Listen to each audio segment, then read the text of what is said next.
Bonjour à toutes et à tous, je suis Julien Combeau et je suis ravi de vous retrouver pour ce premier épisode de notre nouvelle émission Morning Béton. Je suis accompagné autour de la table par Muriel Carbonnet. Bonjour Muriel. Bonjour Julien. Yann Butillon. Bonjour Yann. Bonjour. Et Colin Rousselet. Bonjour Julien. Au programme du jour, du béton au scandale politique, il n'y a qu'un pas. Et c'est ce qu'a découvert le Royaume-Uni en septembre. Des milliers de bâtiments menacent de s'effondrer et le Premier ministre est sous pression à cause d'un béton utilisé pendant 40 ans outre-Manche. Quelles sont les caractéristiques de ce béton? Vous comprendrez tout dans Morning Béton.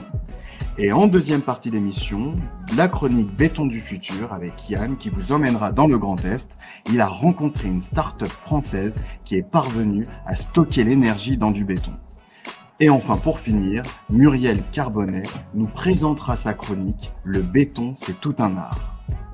Elle nous parlera du lien entre art et architecture, mais je ne vous en dis pas trop, je vous laisse découvrir tout ça en fin d'émission. Morning Béton, c'est parti!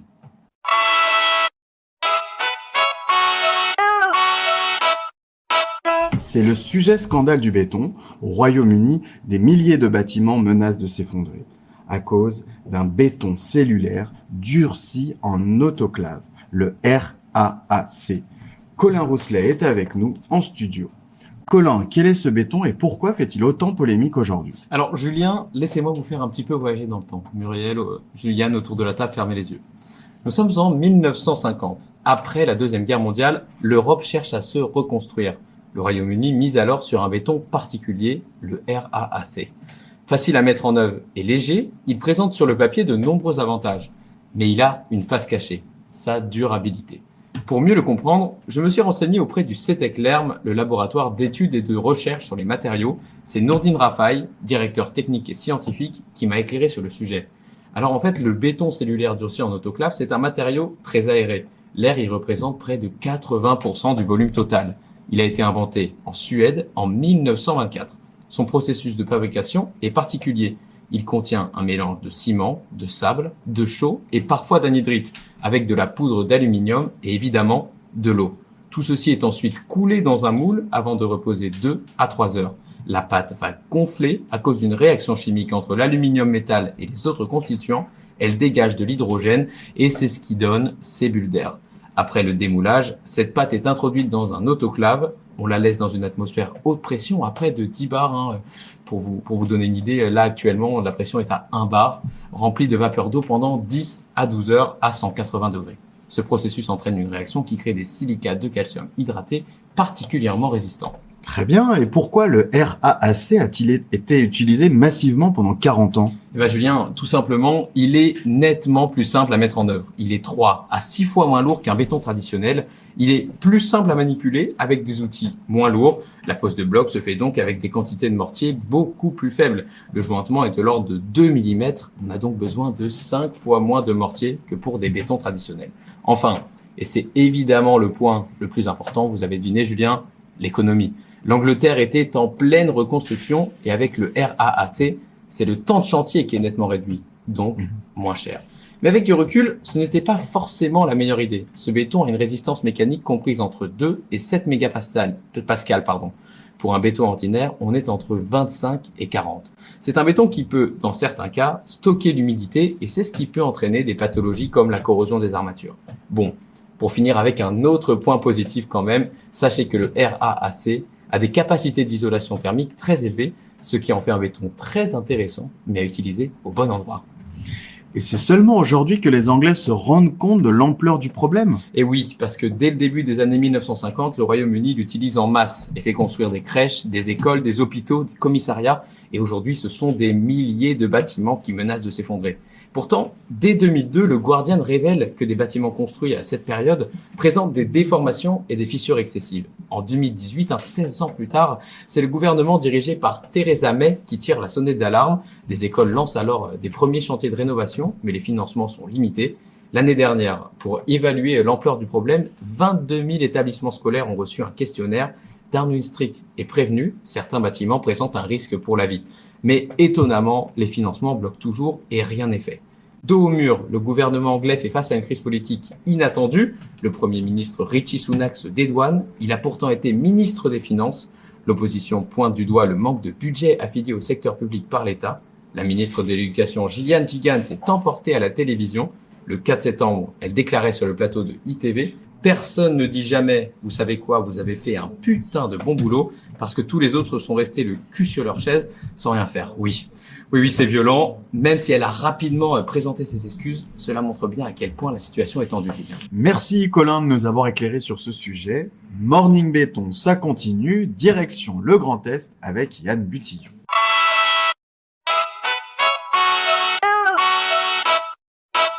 Peut-on stocker l'énergie dans le béton? C'est en tout cas ce qu'a réussi une start-up française. Bien qu'il soit polluant, le béton ne cesse de se transformer pour faire face au dérèglement climatique. C'est l'heure de béton du futur. Julien, Colin, Muriel, je vais rien vous apprendre de nouveau, mais notre planète court à sa perte. C'est pas moi qui le dis, ce sont les rapports successifs du GIEC. Pour ralentir la catastrophe écologique en cours, l'humanité doit changer ses modes de consommation. Et ceci notamment en matière d'énergie. Là encore, je vais rien vous apprendre en disant que plus notre électricité sera décarbonée, mieux ce sera pour la planète. Une énergie décarbonée qui devrait provenir en majorité des panneaux photovoltaïques. Mais l'énergie solaire a un problème, elle est compliquée à stocker. Il existe bien les batteries, bien sûr, mais elles sont relativement chères et il y a un doute certain sur la pérennité des matériaux qui les composent. Or, le béton a sa carte à jouer sur le marché du stockage d'énergie avec plusieurs solutions différentes. Yann, vous vous êtes justement rendu à Belfort où l'on tente de faire trimer béton et énergie du futur.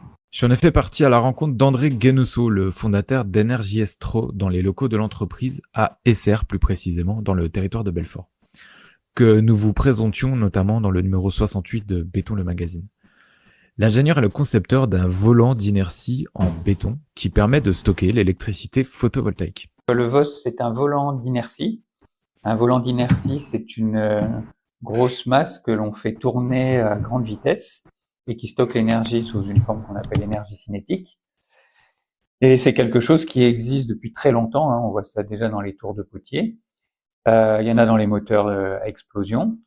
Et il y a des gens qui essayent de faire des volants pour stocker de l'énergie électrique et de la restituer. Et jusque-là, ils n'ont pas vraiment réussi à percer commercialement parce que les volants actuels sont faits pour la plupart en acier. Et quand on fait le coût par kilowattheure d'un volant en acier, on se rend compte qu'il est plus cher qu'une batterie. Donc il y a clairement un problème de coût. Et par contre, le volant a des gros avantages par rapport aux batteries, c'est que il a une durée de vie a priori qui est aussi grande qu'on veut. Là où les batteries ont des durées de vie courtes. Et donc, quand moi je travaillais chez Total, j'ai vu apparaître des startups qui proposaient de mettre des volants pour les voitures électriques. Et pas en acier d'ailleurs, ils ont dit avec des composites, du carbone, on va faire des volants beaucoup plus légers. Ce qui était pas faux, mais en pratique, ça résolvait pas le problème de prix, hein. Un volant en carbone était au même prix qu'un volant en acier, voire plus cher. Et donc, je me suis dit, il faut trouver un matériau pour volant beaucoup moins cher que l'acier ou le carbone. Et j'ai commencé à regarder tous les matériaux disponibles et j'ai découvert que le béton, contrairement à ce que pensaient beaucoup de gens, était sûrement un excellent matériau pour faire des volants. Et effectivement, quand on a mis dans la moulinette les propriétés du béton, j'ai trouvé qu'il pouvait diviser quasiment par 10 le coût d'un volant. Donc voilà l'idée. Alors ça, c'était l'idée basique. Ensuite, derrière, il y avait quand même un gros obstacle, pardon. Il y avait un gros obstacle, c'est que le béton ne travaille que en compression. Et un volant travaille en traction puisque ce qui limite l'énergie dans un volant, c'est la résistance à la traction de ce cylindre qu'on fait tourner très vite, et la force centrifuge qui a envie de le faire éclater. Donc de base, un volant en béton, ça ne fonctionne pas. Et il fallait trouver un moyen que le béton fonctionne en compression. Et là, j'ai réutilisé une idée, une invention française, Freycinet au XXe siècle, pardon, qui a imaginé le béton précontraint. Donc, l'idée est de comprimer le béton avant de le faire travailler. Et même ça, c'était, on relativement difficile parce que les gens du béton précontraint utilisent de l'acier. Et quand on a commencé à travailler avec les spécialistes du béton précontraint, on a vite vu qu'avec la force centrifuge, l'acier qui est en périphérie, c'est lui qui tourne le plus vite, il allait se détendre. Et donc, en fait, ce qui a donné, je dirais, l'étape finale, la conception finale de notre VOS, c'est de remplacer l'acier par de la fibre de verre. Et donc, en fait, notre VOS, c'est un volant avec un arbre en acier, autour duquel on moule une masse de béton qui représente plus de 90% de la masse.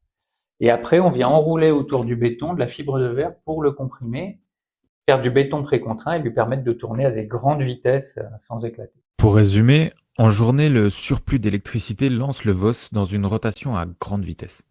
La nuit, cette vitesse conservée est restituée sous forme d'électricité.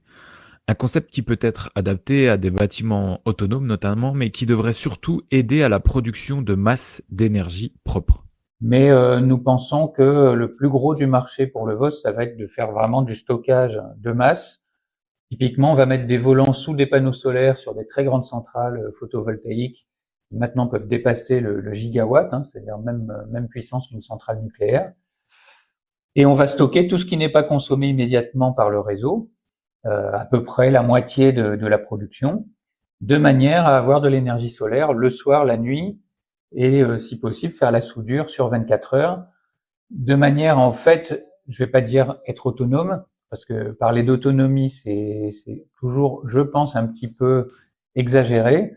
Il y a des jours sans soleil, même dans les pays ensoleillés, mais arriver à des taux d'autonomie de plus de 90%. En gros, on allumerait les centrales thermiques que quelques jours dans l'année, et le reste du temps, c'est l'énergie solaire qui fournirait l'essentiel de l'électricité. Pour la conception de son VOS, Energy Astros s'est tourné vers des spécialistes afin de trouver le béton le plus adapté à ses besoins, à savoir résistance et coût réduit. Nous avons travaillé avec des experts du béton dès le début pour savoir si on pourrait travailler avec des bétons ordinaires. La réponse est non, parce que les bétons ordinaires ne sont pas assez résistants. Plus on va comprimer le béton avant de le faire tourner, plus on pourra le faire tourner vite et donc plus on pourra stocker d'énergie. Donc il y a un véritable enjeu à avoir des bétons très performants. Et avec ces gens, nous avons regardé quel était le meilleur béton pour stocker de l'énergie le moins cher possible. Et en fait, la réponse, c'est qu'il faut aller sur des bétons qu'on appelle haute performance, qui sont des bétons globalement identiques aux bétons ordinaires, mais pour lesquels on va maximiser la résistance en fait, mais sans augmenter le prix. Et ça m'a beaucoup surpris. En fait, c'est possible tout simplement en travaillant la formulation, c'est-à-dire que ce sont des bétons qui vont évidemment avoir pas mal de ciment pour être très résistants, mais surtout qui sont dosés de manière ultra précise, c'est-à-dire qu'on met exactement ce qu'il faut de cailloux, ensuite juste ce qu'il faut de sable, juste ce qu'il faut de pâte pour avoir, on va dire, un système optimal. Et donc c'est en travaillant la précision du mélange qu'on obtient des résistances très très élevées. Par contre, les bétons qu'on appelle BFUP, béton fibré ultra haute performance, sont évidemment beaucoup plus résistants encore que ces bétons haute performance, mais par contre ils sont énormément plus chers et donc en termes de coût de revient, un béton comme un BFUP ne serait pas intéressant sur la partie coût de revient. La startup s'est ensuite tournée vers la préfabrication pour concevoir les pièces. Et ce sont d'ailleurs les préfabricants qui devraient ensuite assurer la production et la vente du concept. Le volant, c'est Bonasabla qui nous fait les moulages depuis le début. Mais c'est une technologie qui, si on veut qu'elle soit très bon marché, devrait être faite au plus près du consommateur. Comme tout produit en béton, il faut arriver à minimiser les distances. Donc, à terme, ce que nous souhaitons, c'est établir des franchises, c'est-à-dire que les gens du métier qui veulent faire des volants, nous leur donnerons tout ce qui est nécessaire, les moules par exemple, les machines pour faire l'enroulement de la fibre de verre, pour qu'ils puissent, dans une usine qui fait déjà du béton, mouler des volants et finir l'assemblage. et vendre dans un rayon d'une centaine de kilomètres autour de leur usine. Ça veut dire que dans votre business model, ce sont des préfabricants finalement qui auront la charge industrielle de fabriquer les VOS. C'est exactement ça, hein. On ne va pas faire une seule usine centrale qui va alimenter le monde entier, ni délocaliser en Chine, ce serait beaucoup trop cher en transport. Donc voilà, l'idée pour nous, ça va être de trouver des franchisés à qui nous allons donner tout ce qui est nécessaire à la fabrication des VOS et qui vont ensuite les vendre, les exploiter sur leur territoire. Mais même si l'idée semble séduisante, concevoir l'énergie du futur avec du béton, c'est pas forcément intuitif pour tout le monde. Pourtant, d'un point de vue empreinte carbone, le béton du VOS supplante tous ses concurrents. Nous suivons de près tout ce qui est béton bas carbone. Et évidemment que le jour où on pourra le faire, on n'hésitera pas. Mais je dirais on n'en a même pas besoin parce que dès aujourd'hui, notre stockage, donc le VOS, le volant de stockage solaire, c'est quelque chose qui a déjà un bilan carbone très très favorable. Alors effectivement, c'est la première chose qu'on a entendue quand nous avons émis l'idée, il y a donc un certain temps, de stocker de l'énergie dans le béton. Les gens nous ont dit non, c'est même pas la peine. Le béton, il a un mauvais bilan carbone, donc ça peut pas être bon. Mais en réalité, ça ne veut rien dire, hein. Les matériaux ont des bilans carbone par kilogramme, qui sont d'ailleurs, c'est assez bizarre, quand j'ai vérifié, le béton a un bilan carbone 10 fois meilleur que l'acier ou le verre. Et tout le monde tombe sur le béton, personne n'accuse l'acier ou le verre d'avoir un mauvais bilan. Mais par kilo, le béton n'est pas si mauvais que ça. Et ensuite, ce qu'il faut regarder, c'est le service rendu.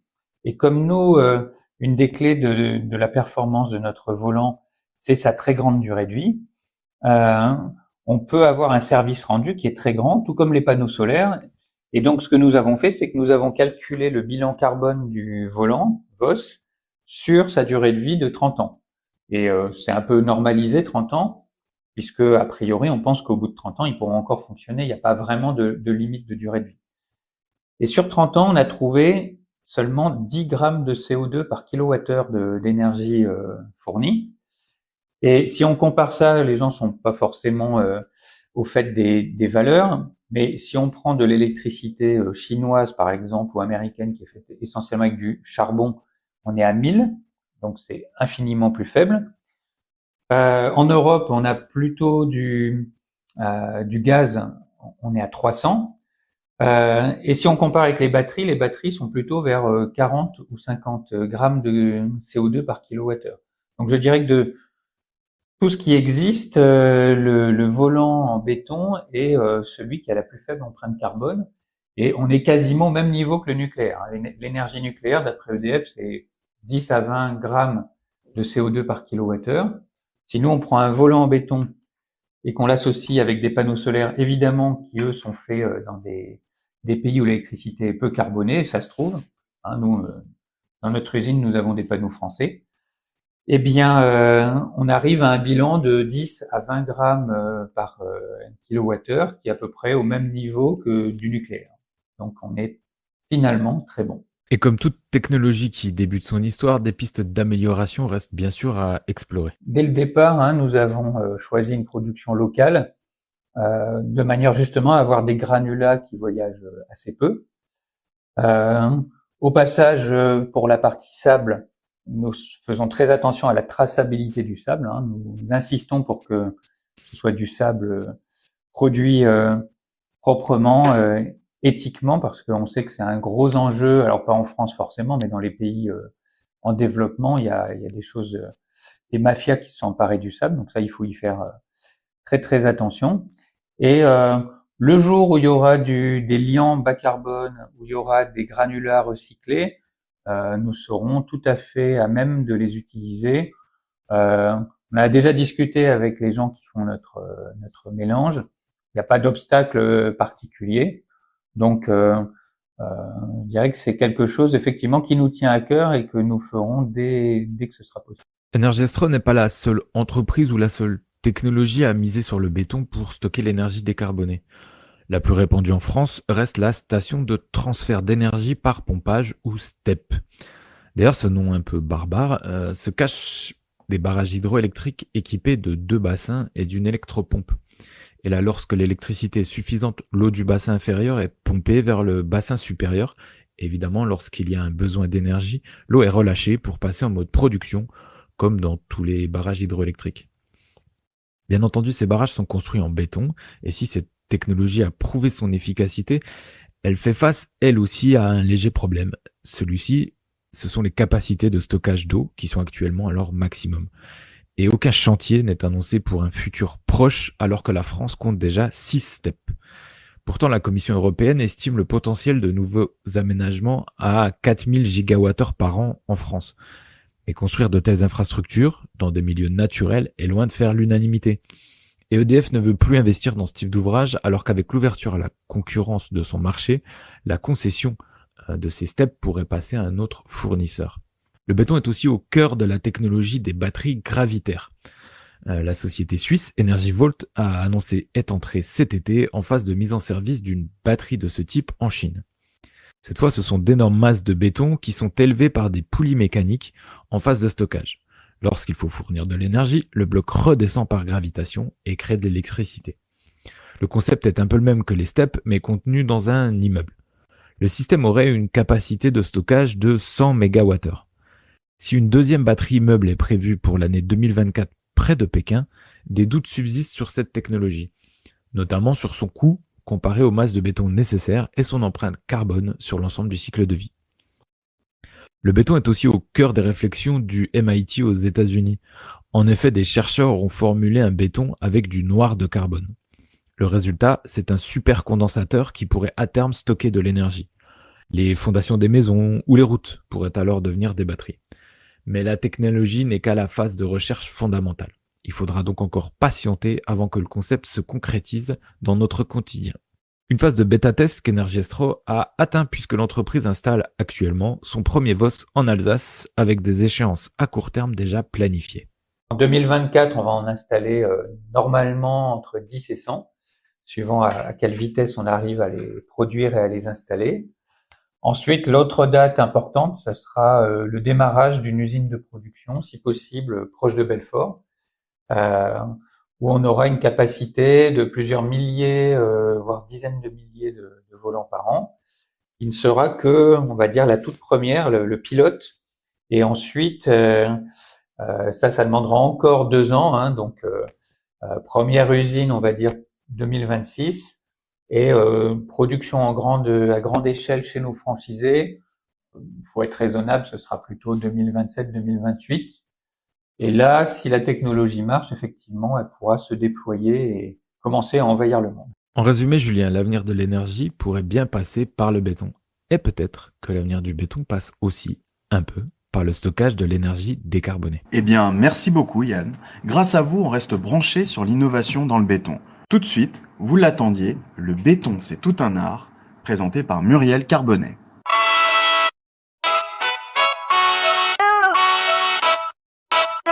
Non, le béton ce n'est pas que des bâtiments gris et tristes. Le béton peut être particulièrement artistique. Et oui, et pour vous le prouver, Muriel Carbonnet, journaliste expert en histoire de l'art. Aujourd'hui, Muriel, on parle métro. Exactement, Julien. Bon, déjà, Paris et le métro, c'est toute une histoire. J'aimerais commencer cette chronique par une petite citation. On la doit à Jean-François Monteils, le président de la Société du Grand Paris. Alors voilà, l'architecture et la culture permettent de réinventer le vivre ensemble, pour voir et habiter autrement la ville, dans un esprit d'ouverture et d'attachement à son territoire. Je disais donc, Paris et le métro, c'est toute une histoire, et une part importante de notre quotidien. Pour preuve, ce matin, j'ai pris le métro pour venir au travail. Mais l'on oublie trop souvent que le métro parisien est aussi un formidable trésor du patrimoine et le reflet de plus de 120 ans d'histoire. Il a déjà montré ses multiples formes, esthétiques avec l'œuvre de Guimard, technologiques à travers ses spectaculaires prouesses géotechniques. Mais ce réseau de transport devient encore plus monstrueux avec le développement du Grand Paris. Ce projet comprend en effet 4 lignes supplémentaires autour de la capitale, 68 gares, 200 km de voies pour 2 à 3 millions de voyageurs attendus chaque jour. C'est là tout simplement le plus ambitieux projet d'infrastructure et d'aménagement d'Europe. Et comment ce projet se connecte-t-il à l'art et à la culture? Inviter l'art dans l'architecture est l'une des priorités de la Société du Grand Paris. À ce titre, 1% de son budget global est consacré aux commandes artistiques, soit 35 millions d'euros. C'est quand même pas mal. Ajoutez à cela du mécénat et vous obtenez une superbe collection d'art public en pleine capitale. C'est dans ce contexte qu'est née l'opération Tandem. Un architecte et un artiste travaillent ensemble à réaliser une œuvre pérenne dans une nouvelle gare. Et vous connaissez ma passion pour l'art et les beaux ouvrages. Je ne pouvais pas passer à côté d'un tel projet. Et qu'est-ce que vous nous avez concocté? Eh bien, tout simplement, j'ai voulu en savoir plus sur ce lien qui unit l'artiste et l'architecture. J'ai donc rencontré ces duos. Je vous prépare ainsi une série d'interviews croisées qui durera toute l'année. Les premiers à avoir joué le jeu sont Eva Jospin et Jean-Paul Viguier. Imaginez une paroi constituée de strates en béton et de lianes en bronze. Il s'agit d'un pan de la façade extérieure de la gare Hôpital-Bicêtre sur la ligne 14 Sud. L'artiste, Eva Jospin, fait ici référence à la pétrification et aux découvertes archéologiques faites lors des chantiers. Son œuvre se divise en deux parties, à l'extérieur et à l'intérieur de la gare, une homogénéité recherchée par l'artiste. C'est vrai que pour mon œuvre, en fait, j'ai voulu utiliser les mêmes matériaux que toute la façade, justement pour jouer sur l'idée de forme à partir du même. Et donc, on a fait des tests pour voir si on pouvait obtenir la définition suffisante en utilisant donc du BFUP, puisque toutes les façades du bâtiment sont en BFUP. Et je me posais la question de savoir comment ça allait réagir si on faisait un moulage où il faut qu'il y ait une empreinte extrêmement précise et minutieuse. Cette gare privilégie aussi l'usage du bois pour sa structure et sa sous-face. L'architecte Jean-Paul Viguier a imaginé une vaste couverture qui apporte une ambiance particulière au hall de la gare, une impression de bien-être. Bien qu'il ait réalisé un nombre incalculable de projets, l'architecte a un rapport particulier avec cette gare. Mais celle-là, elle est particulière parce que, je dirais, elle a été faite dans des conditions d'architecture que je trouve beaucoup plus authentiques. Vous voyez, il y a maintenant, on est plus près des coûts, des techniques, du marché, des choses comme ça. Donc, on pourrait penser que cet effort va amener sans doute à ce que ce soit construit, ce qui est une bonne nouvelle, mais que l'effort artistique et l'effort conceptuel a été un peu mitigé par l'ensemble des contraintes auxquelles on doit faire face maintenant. Et pas la gare de Kremlin-Bicêtre. Celle-là, elle est restée avec la grande pureté de sa conception originelle. Donc, voilà. Dans cette démarche unique entre art et architecture, j'ai trouvé très intéressant ce rapport de protection mutuelle qu'un ouvrage architectural offre à une œuvre, et vice-versa. Écoutons encore Eva Jospin.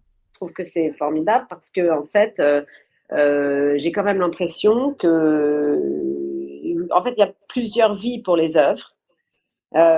Il y a la vie chez les collectionneurs, dont on parlait des fameux commanditaires que nous n'avons plus, mais qui sont des collectionneurs, même si parfois les collectionneurs peuvent être des commanditaires aussi, même pour moi. Les musées, il y a les expositions, mais en fait, la question de l'architecture et de l'art, elle est assez formidable parce qu'une partie de ce qu'on conserve est due à la volonté de conserver, mais une partie aussi est due au hasard. Et les bâtiments peuvent être des formes d'écrins qui protègent les œuvres, en fait. Ou alors peut-être les œuvres peuvent protéger les bâtiments parce que parfois on se dit qu'une œuvre est tellement importante qu'on va pas détruire ce bâtiment, mais on peut aussi par hasard garder une œuvre qui aurait pu être détruite parce qu'on garde ce bâtiment. Donc il y a parfois comme ça un mélange assez sain dans notre et un peu hasardeux aussi qui fait que ce sont des écrins pour notre une forme de possible conservation. Après, on n'a jamais la sécurité, on ne sait jamais ce qui va être conservé, ce qui ne sera pas conservé. Mais ça peut être le cas, et quand c'est le cas, c'est formidable. Dans cette interview croisée, tout est vraiment passionnant. Les carrières d'Eva et de Jean-Paul, qui sont admirables, la préparation de l'œuvre, le choix des matériaux. En tout cas, Il m'est impossible de tout raconter dans ma chronique. C'est pourquoi vous pouvez découvrir l'intégralité de l'interview sur nos plateformes. Merci Muriel pour cette belle découverte et une idée pour la prochaine destination? Mais Julien, vous ne préférez pas en garder la surprise? Allez, Muriel, un petit indice. Bon, d'accord, ce sera une gare du Groupe Paris Express. J'en ai déjà l'eau à la bouche.